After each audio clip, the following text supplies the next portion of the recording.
Pada video pembelajaran kali ini kita akan belajar mengenai makanan bergizi. Kira-kira makanan bergizi itu harus mengandung zat apa ya yang dibutuhkan oleh tubuh sehingga makanan itu bisa membantu proses metabolisme tubuh kita. Menjadi energi, kita juga menjadi sehat dan menjadi kuat dan bisa melakukan aktivitas kita sehari-hari. Tapi sebelumnya, Ibu mau mengingatkan kembali pada pertemuan yang lalu. Di pertemuan yang lalu kita sudah belajar mengenai apa? Mengenai gangguan pada pencernaan. Ada yang sakit MAH, lalu penyakitnya apa lagi? Appendicitis, lalu ada sariawan. Kemudian kita juga sudah belajar bagaimana cara menjaga kesehatannya. Kita lihat ya, cara menjaga kesehatan pada pencernaan itu adalah makan teratur, kemudian makan makanan yang bergizi. Ini akan kita bahas nanti. Lalu minum air 8 gelas sehari. Karena manfaatnya sangat banyak, salah satunya adalah untuk memperlancar pencernaan juga. Jadi baik untuk organ pencernaan kita. Kemudian menjaga kebersihan lingkungan. Selanjutnya adalah tidak jajan sembarangan. Karena dalam proses pembuatannya itu belum dijamin kebersihannya seperti apa. Oke, nanti akan sakit perut kalau kalian sering sekali jajan sembarangan. Lalu kalau mau makan, cuci tangan terlebih dulu. Dan pada saat makan, kita harus memperhatikan posisi kita pada saat makan. Tidak boleh sambil lari-lari, tapi lebih baik duduk dengan diam dan tenang dan menikmati makanan kita. Tidak terlalu terburu-buru, tapi harus lebih dinikmati makanannya supaya dalam proses mengunyahnya juga tidak terlalu cepat sehingga lambung kita bisa bekerja dengan maksimal. Oke, itu dia cara menjaga kesehatan pencernaan. Salah satu menjaga kesehatan pencernaan juga harus makan makanan yang bergizi. Oke, kita lihat ya. Ada apa saja kandungan zat yang dibutuhkan oleh tubuh kita. Makanan bergizi itu harus mengandung karbohidrat. Nah, ini dia. Karbohidrat itu bisa kita temukan pada gandum, lalu umbi-umbian, di sini kentang, bisa juga singkong, bisa juga ubi jalar. Lalu ada jagung. Mungkin kalian suka ya, jagung bakar, kemudian jagung yang direbus, itu mengandung karbohidrat. Kemudian roti, kue yang terbuat dari bahan tepung. Tepung itu didapat bisa dari jagung atau bisa juga didapat dari gandum. Jadi roti dan kue yang terbuat dari tepung itu mengandung karbohidrat. Selanjutnya ada nasi, ini juga mengandung karbohidrat. Apa sih fungsi karbohidrat bagi tubuh kita sehingga penting untuk tubuh kita dan untuk kita konsumsi? Nah, karbohidrat ini berfungsi sebagai sumber energi utama bagi tubuh kita. Jadi sangat penting sekali karbohidrat itu dalam tubuh kita sebagai sumber energi untuk bisa beraktivitas. Jadi karbohidrat, kalian masih ingat ketika karbohidrat masuk ke dalam tubuh kita dalam pencernaan diubah oleh enzim ptialin yang ada di air liur. Diubahnya menjadi apa? Karbohidrat jadi gula, glukosa. Lalu di usus 12 jari juga dirubah lagi karbohidratnya menjadi glukosa juga. Jadi setiap glukosa yang dihasilkan dari pencernaan karbohidrat ini itu akan disimpan di hati, lalu di dalam hati itu akan disimpan jadi cadangan gula yang namanya disebut glikogen. Nah, glukosanya itu akan berubah menjadi energi bagi tubuh kita. Oke, jadi akan dipakai untuk jadi sumber energi. Sekarang kita lihat protein. Protein juga sangat penting. Nah, protein ini dibagi dua jenis, ada protein nabati dan protein hewani. Protein nabati ini adalah protein yang berasal dari tumbuh-tumbuhan. Lalu kalau protein hewani, protein yang berasal dari hewan. Kita lihat ya, apa saja. Protein nabati itu bisa kita temukan dari kacang-kacangan. Ini ada kacang hijau, lalu ada kacang merah, dan masih banyak lagi jenis kacang-kacangan. Kemudian tahu juga ya dari kacang kedelai. Tempe juga, kecap juga itu mengandung protein nabati. Kalau yang protein hewani yang berasal dari hewan ini adalah daging, kemudian ada keju, karena keju dari pembuatan susu ya. Susu itu dari hewan, jadi termasuk protein hewani. Ayam, lalu ikan, kemudian ada sosis nih termasuk ke dalam daging, lalu telur. Nah, ini juga termasuk ke dalam protein hewani. Fungsinya, protein ini sangat penting untuk zat pembangun tubuh. Namanya aja zat pembangun tubuh ya. Zat pembangun tubuh ini berfungsi untuk memperbaiki dan membentuk sel-sel tubuh kita yang sudah rusak. Nah, ini sangat penting sekali protein ini. Protein juga membantu untuk pertumbuhan rambut kita, kemudian juga membantu setiap sel-sel dalam tubuh kita juga ya. Dan masih banyak lagi lainnya fungsi dari protein ini. Sekarang kita lihat lemak. Nah, lemak juga dibutuhkan. Tapi kalau terlalu berlebihan, maka akan menimbulkan penyakit. Jadi sesuatu yang berlebihan juga tidak baik ya. Lemak ada dua, ada lemak hewani, ada lemak nabati.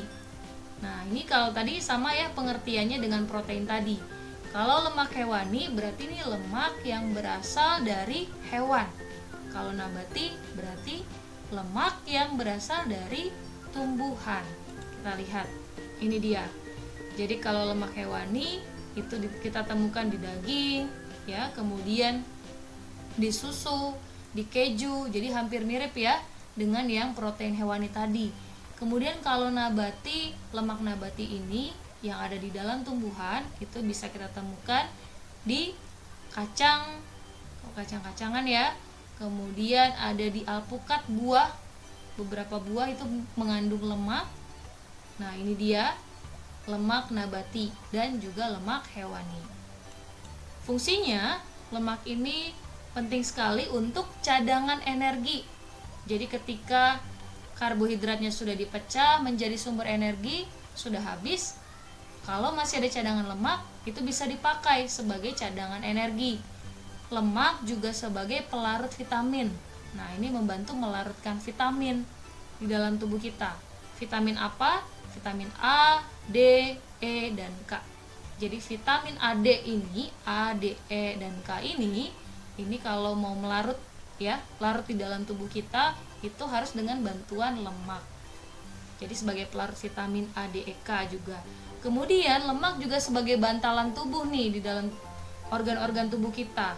Kemudian untuk juga meningkatkan suhu tubuh. Jadi mempertahankan kestabilan suhu tubuh kita juga. Menghangatkan tubuh juga ya lemak. Kita lihat lagi vitamin. Vitamin itu ada vitamin A, vitamin B, vitamin C, vitamin D, vitamin E, dan vitamin K. Sekarang kita lihat vitamin A kita bisa temukan di wortel, kemudian di keju, lalu ada di telur, kemudian ada di tomat, ada juga di sayur-sayuran dan buah-buahan juga. Beserta juga ada di hati sapi. Nah, itu juga bisa kita temukan vitamin A di sana. Apa sih fungsi dari vitamin A ini? Vitamin A itu sangat penting buat tubuh kita karena berfungsi untuk menjaga kesehatan mata supaya bisa melihat dengan jelas. Lalu menjaga kesehatan kulit juga supaya tetap sehat, lembab, gitu ya. Kemudian membantu proses pertumbuhan sel di dalam tubuh kita. Lalu meningkatkan daya tahan tubuh. Jadi agar kita kebal dari segala macam penyakit. Nah, vitamin A ini sangat penting untuk meningkatkan daya tahan tubuh kita. Lalu kalau kekurangan, kira-kira kalau kekurangan vitamin A, ini ya defisiensi itu kekurangan vitamin A yang terjadi adalah kita akan mengalami gangguan pada mata, rabun jauh, rabun dekat, atau juga rabun senja. Lalu kulitnya akan bersisik dan kasar, jadi tidak halus ya, tidak sehat. Kemudian daya tahan tubuhnya juga menurun, mudah terserang penyakit. Kita lihat lagi vitamin B. Vitamin B kita bisa temukan di mana nih? Kita bisa temukan di beberapa jenis kacang-kacangan ya, kacang hijau, kemudian susu, lalu ada hati sapi, lalu ada di tempe, ini kacang kedelai, kemudian kacang merah, dan juga gandum. Nah, ini vitamin B-nya banyak. Fungsinya buat apa vitamin B ini? Membantu pencernaan, ini lagi pencernaan, meningkatkan nafsu makan, kemudian mencegah penyakit beri-beri. Jadi penyakit beri-beri ini penyakit pada radang urat saraf sehingga bisa mengakibatkan kelumpuhan. Jadi perlu sekali vitamin B ini. Lalu membantu pembentukan sel darah merah. Nah, defisiensinya kalau kekurangan itu akan mengakibatkan penyakit apa? Beri-beri. Lalu penyakit anemia, kekurangan sel darah merah. Jadi mudah pusing, mudah lelah, tidak bisa beraktivitas ya dengan baik. Vitamin selanjutnya adalah vitamin C. Ini mungkin kalian sudah tahu ya. Vitamin C itu fungsinya adalah membantu perbaikan sel yang rusak. Ini mirip ya dengan fungsi protein tadi. Lalu vitamin C juga meningkatkan daya tahan tubuh. Kalau kekurangan, kira-kira penyakit apa ya? Penyakit sariawan. Kemudian kalian akan terkena penyakit skorbut yang gusi berdarah seperti pada pertemuan yang lalu ya, yang sudah Ibu jelaskan.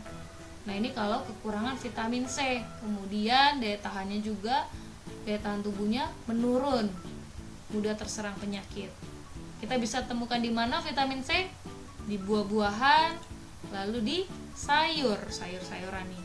Jadi penting sekali untuk kalian makan buah dan sayur setiap hari. Kemudian vitamin D. Apa ya fungsi vitamin D ini? Pertumbuhan tulang dan gigi. Jadi kalau giginya yang mudah tanggal, nah ini berarti bisa kekurangan vitamin D ya. Kalian harus memperoleh vitamin D tersebut dari makan makanan kalian. Kemudian pertumbuhan tulang. Kalau kekurangan akan terkena penyakit tulang, salah satunya osteoporosis, keropos tulangnya ya, osteoporosis itu. Lalu rakitis, kita sudah belajar nih.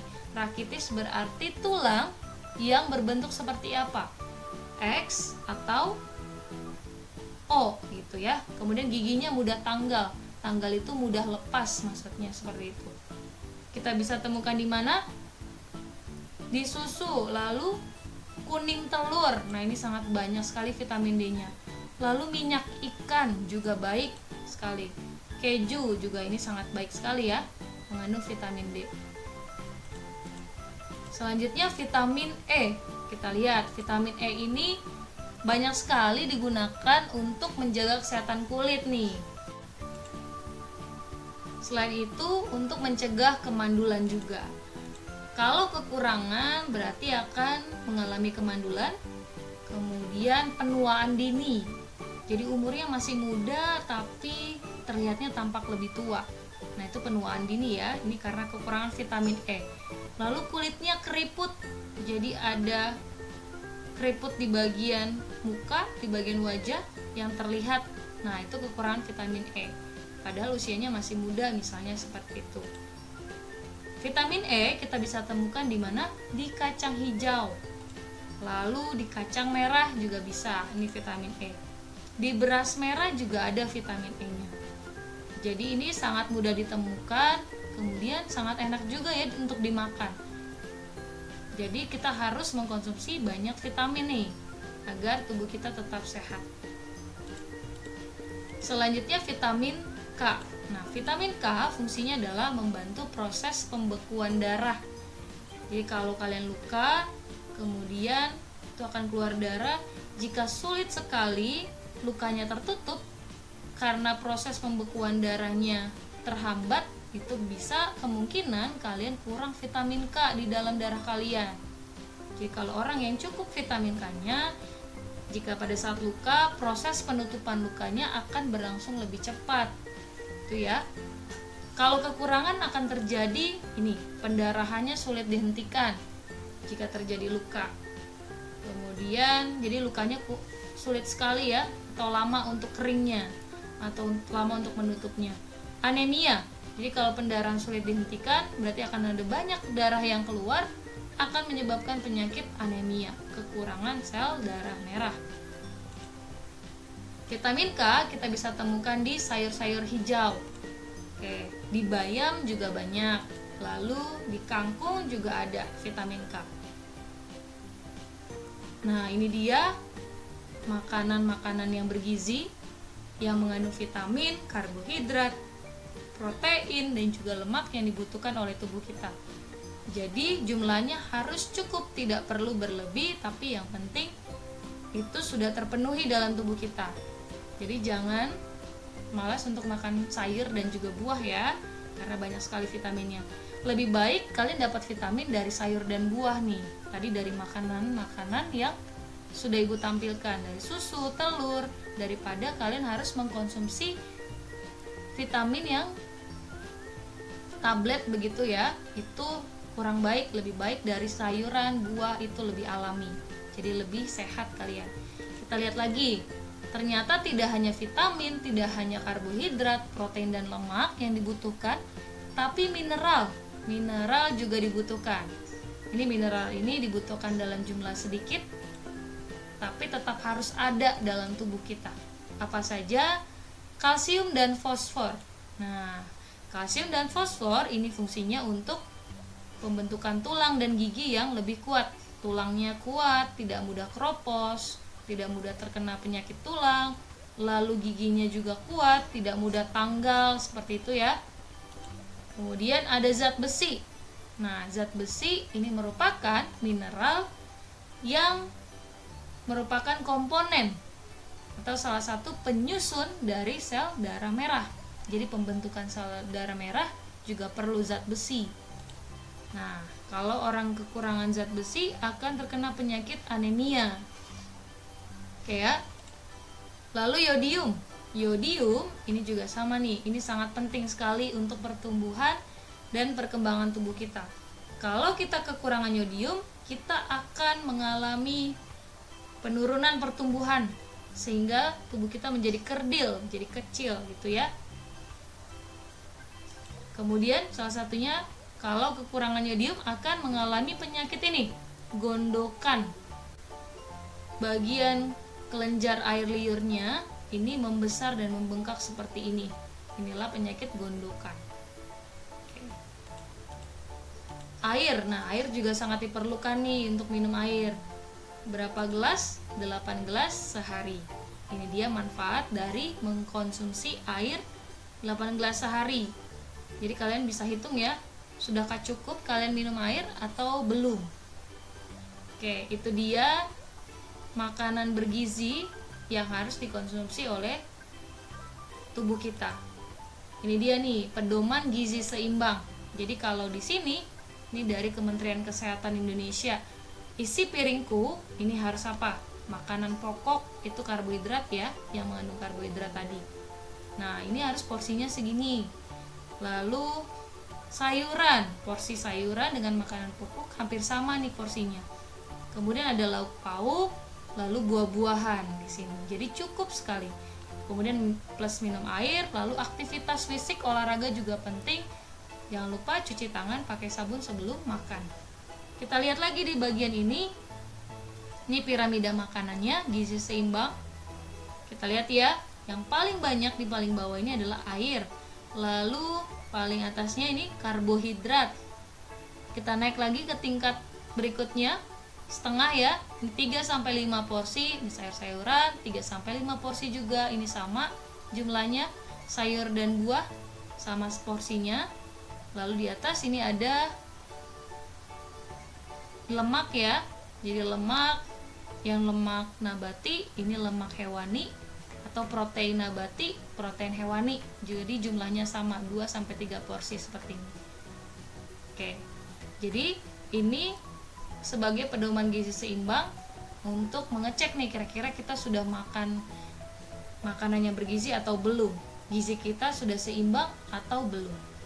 Oke, itu dia pembelajaran hari ini. Terima kasih, kalian perhatikan dengan baik dan persiapkan diri kalian. Di sesi kedua kita akan latihan juga untuk ulangan harian kita.